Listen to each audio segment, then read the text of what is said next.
This isn't a holiday guide as I already made one of those, and plus many of the items we already own. In this video, I want to share with you all the gifts my wife and I bought our 2.5-year-old son for this Christmas. The reason I didn't include these in my holiday guide was because many of these gifts are based on my son's interest and might not be perfect for all toddlers. We observed his interaction based off his age and took advantage of purchasing them when they were heavily discounted. My wife and I didn't plan this, but we both ended up purchasing one large item and a smaller item for my son. So in total, we got 4 gifts this year. The larger gift that I bought my son is the KidCraft Waterfall Mountain Train Set and Table. I wasn't specifically looking to purchase a large train set for him, but a couple things influenced my decision to do it when it went on sale. I've always noticed he really enjoyed playing with a small wood train set we got him from IKEA, and he has fun interacting with the large train set that one of our local bookstores has on display for children to play with. This train set and table is normally priced at $194.50, but I purchased this back in mid-September for $74.65. At a price like that, I just couldn't pass it up, seeing how much my son likes trains. It was only September, but I figured it would make a good Christmas gift. Initially, I was going to wait until Christmas before opening and building it for him, but due to the large size, wrapping it wouldn't have been that fun, and at 2.5, he wouldn't really understand what it is if he opens it up and he sees just a very large, heavy brown box. Of course, I didn't give him a Christmas gift in September. I waited until about the first week of December, and then I opened it up and built it for him. A similar situation happened when my wife came across the KidCraft wooden farm-to-table play kitchen. It was never our intention to get him a play kitchen, as our son already had the IKEA play kitchen, which we turned into a working one for him. We didn't think he had much interest in playing with one, but we were quite surprised when he showed interest in it.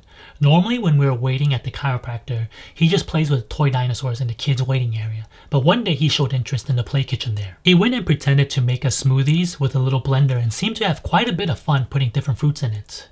This got my wife thinking he might enjoy having a play kitchen at home since he's very interested in helping us around the kitchen and watching us prepare meals. This kitchen is regularly priced at $209.99. On this past Black Friday, this set went on sale for about $86, but it was a lightning deal, and by the time my wife saw it, it was already sold out. On Cyber Monday, it went back on sale, not quite as good deal, but for $98.65. My wife went ahead and bought it as that's still quite a good price for a wooden play kitchen. Similar to the train set, we didn't think wrapping the heavy brown box would do much for him, so I went ahead and built it a couple days ago. Since we built it, he's enjoyed playing with it from cutting carrots, making coffee, blending smoothies, and serving us dim sum. Just in case you're wondering, the coffee maker, blender, and dim sum are not included. Now for the smaller gifts that are actually wrapped and currently still underneath our Christmas tree.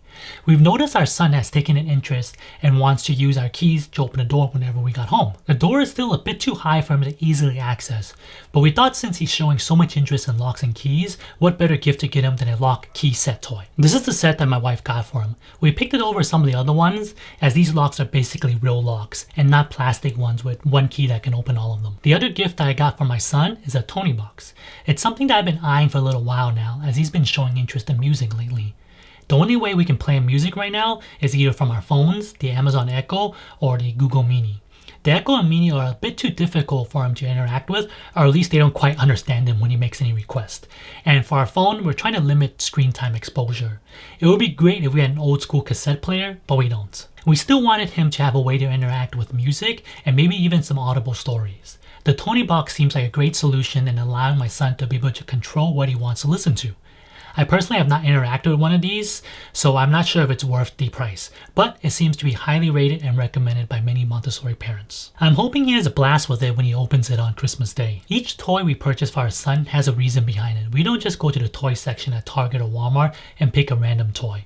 We observe what our son is interested in and find toys that help him further explore his interest. While there are many toys that help develop a child's various skills like fine motor and gross motor, there are also toys that cater towards pretend play using their imagination. Both types of toys are important, and some even cover both. Skill-based toys are generally easier to pick out, but pretend play toys only work if your child is interested in using their imaginations to play with the toy. Hence why it's important to observe and take note of your child's interest. Making a wish list on something like Amazon of potential toys is a great way to keep track of the ones you're considering, and if by chance any of them go on sale, you can go ahead and purchase it ahead of time and give it to them on birthdays or holidays. If you've enjoyed this video, give me a thumbs up and happy holidays.